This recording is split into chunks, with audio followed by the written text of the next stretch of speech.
baby, I looked at her and I knew that there was something special about her. Will you give my daughter a big hand?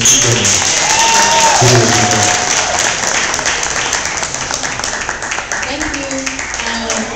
I just want to spit one piece. Daddy, thank you. I'm getting it on video. This came from 4+ years of science classes as a Christian and dealing with science as a Christian. It's called patricide, and I hope you dig it. Patricide.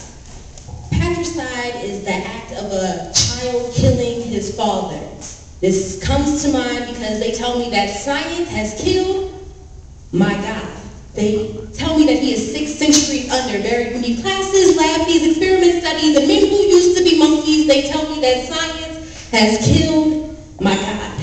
Then they reveal to me very coldly that I might as well disregard all my beliefs because Darwin has broken his beakers and slashed the throats of Adam and Eve, allowed them to bleed and drown out the sound of Miriam's tambourine, and then they show me through ecology and biology how they can never be apart in the Red Sea, and they wonder why my demeanor is so grave as they resurrect Pharaoh and his army from their fallacy of a watery grave and use Moses' magical staff to mark God's graves, and then they repeat, science has killed your God.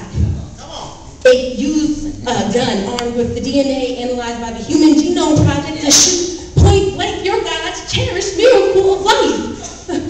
But before it found your God, the miracle, the velocity of the bullet found your God's neck, and it wrapped round and round until it was a noose, and then it was pulled and pulled by technology until it was loose, and your God struggled and struggled until there was no use, and I busted into tears, and they stared at me bewildered. Did you honestly not know you've been dead for years? Your Bible has long been outdated. None of your teachers told you the updated. We have volumes of books explaining all the miracles. Plus, for science, it's just way too lyrical.